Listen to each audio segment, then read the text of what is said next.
మొత్తంలో చూస్తున్న వర్షం అయితే ఒక ప్రధాన అడ్డంకిగా అనిపిస్తోంది. ఇందాక 3:30 వరకు అయితే ఒక వర్షం పడినట్టుగా అక్కడ ఒక మెసేజ్ అయితే ఉంది. ఇప్పుడు కొంచెం వర్షం తగ్గింది, సో అవకాశాలు ఉన్నాయన్నట్టుగా చెప్తున్నారు. ఒకవేళ ఇలా జరగకపోతే ఈ రెండు రోజులు అదనంగా అంటే దాదాపుగా ఒక 190 మినిట్స్ అయితే మనకి ఐసీసీ కేటాయించింది. సో ఒకవేళ అప్పటికే కూడా వర్షం పడి ఉంటే గనక రెండు జట్లను సంయుక్త విజేతలుగా ప్రకటించే అవకాశం ఉందని చెప్తున్నారు. సో దీనికి సంబంధించి హైదరాబాద్లో ఉన్న అభిమానులు ఏమంటున్నారు అనేది తెలియజేయడానికి మా కరెస్పాండెంట్ నరేష్ లైవ్లో ఉన్నారు. నరేష్, మొత్తానికి కొన్ని నెలల వ్యవధిలోనే మరొక ఫైనల్ ఐసీసీ టోర్నమెంట్ సంబంధించి మరొక ఫైనల్కు టీమిండియా సిద్ధమైంది. ఒక్క మ్యాచ్ కూడా ఓడిపోకుండా దాదాపు అన్ని మ్యాచ్లు కూడా గెలుచుకుంటూ టీమిండియా ఫైనల్కి వచ్చిన పరిస్థితి. సౌత్ ఆఫ్రికా కూడా సేమ్ సిచ్యువేషన్. కానీ సౌత్ ఆఫ్రికా 92 తర్వాత అంటే ప్రతి సెమీఫైనల్ ఎప్పుడు సెమీఫైనల్కి వచ్చినా ఓడిపోయే సౌత్ ఆఫ్రికా ఈసారి సెమీఫైనల్లో ఆఫ్ఘనిస్తాన్ని 57 పరుగులకి కట్టడి చేసింది. ఫైనల్ కూడా వచ్చింది. రెండు టీమ్స్ కూడా సమఉజ్జీలుగా చెప్పొచ్చు. అటు బ్యాటింగ్ కావచ్చు, బౌలింగ్ కావచ్చు, ఇద్దరు కూడా చాలా ఫామ్లో ఉన్నారు. అంటే ఇంటర్నేషనల్ ప్లేయర్స్కి పెద్ద ఫామ్ అనేది పెద్ద సమస్య కాదు. ఒక రోజులో కూడా ఒక ప్రతి మ్యాచ్లో ఫామ్లోకి వచ్చే అవకాశం ఉంటుంది. ఇక ఈ మ్యాచ్ విషయానికి వస్తే హైదరాబాద్ ఫ్యాన్స్ అంతా కూడా చాలా ఈగర్లీ వెయిటింగ్ ఈ మ్యాచ్ కోసం. ఆస్ట్రేలియాతో వరల్డ్ కప్ అంటే 50 ఓవర్స్ మ్యాచ్లో ఓడిపోయిన తర్వాత 2020 అంటే 2020 వరల్డ్ కప్స్ స్టార్ట్ అయిన తర్వాత 2007లో జరిగిన మొదటి వరల్డ్ కప్ గెలిచిన తర్వాత దాదాపు 17 సంవత్సరాల పాటు మనం మళ్ళీ వరల్డ్ కప్ గెలవలేదు. 14లో శ్రీలంక చేతిలో ఓడిపోయిన తర్వాత మళ్ళీ ఇండియా ఇప్పుడు ఫైనల్కి వచ్చిన సిచ్యువేషన్. ప్రస్తుతం మనతో పాటు క్రికెట్ ఫ్యాన్స్ ఉన్నారు.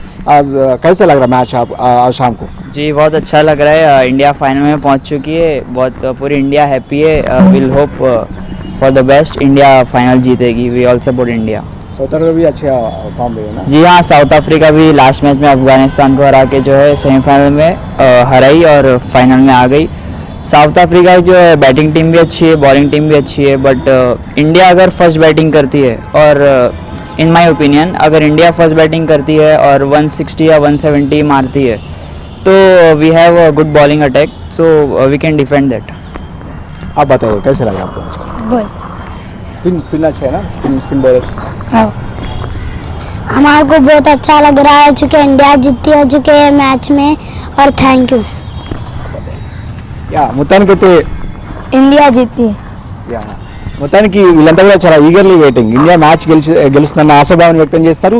సేమ్ టైం మ్యాచ్ కొంత వాతావరణం అనుకూలిస్తే కనుక ఖచ్చితంగా మ్యాచ్ పూర్తి స్థాయిలో జరిగే అవకాశం ఉంటుంది. ఇంకొక వైపు సెమీఫైనల్లో కూడా వర్షం వల్ల మ్యాచ్ ఆగిపోతుందని చెప్పి అందరూ భావించినప్పటికీ కూడా ఖచ్చితంగా మ్యాచ్ అయితే పూర్తి స్థాయిలో జరిగింది. కొంత గ్యాప్ వచ్చినప్పటికీ కూడా ఒకవేళ ఈరోజు మ్యాచ్ జరగకపోయినా రేపు ఖచ్చితంగా మ్యాచ్ కంటిన్యూ అవుతుంది కాబట్టి అంటే రిజర్వ్ డే ఉంది కాబట్టి కొంత ఫ్యాన్స్ అంతా కూడా పెద్ద మ్యాచ్ అంటే వర్షం గురించి పెద్ద ఆందోళన అయితే ఎక్కడ కనిపించట్లేదు. ఖచ్చితంగా ఈ మ్యాచ్ జరగాలి, జరిగితే టీమిండియా గెలవాలనేది మాత్రం కోరుకున్నారు. రోహిత్ శర్మ క్యాప్టెన్సీలో వరుసగా రెండోసారి ఏదైతే 50 ఓవర్స్ మ్యాచ్లో ఫైనల్కి వచ్చి ఆస్ట్రేలియా చేతిలో ఓడిపోయినప్పటికీ కూడా మళ్ళీ ఏడాది కూడా తిరగక ముందే T20స్లో కూడా ఫైనల్ వరకు టీమిండియా వచ్చింది. ఖచ్చితంగా ఈ మ్యాచ్ గెలవడం ద్వారా అటు ధోని అంతకుముందు కపిల్ దేవ్ తర్వాత వరల్డ్ కప్ అందుకున్న కెప్టెన్గా రోహిత్ శర్మ చరిత్రలో నిలిచిపోవాలనేది ఫ్యాన్స్ యొక్క ఆకాంక్ష ఉంది.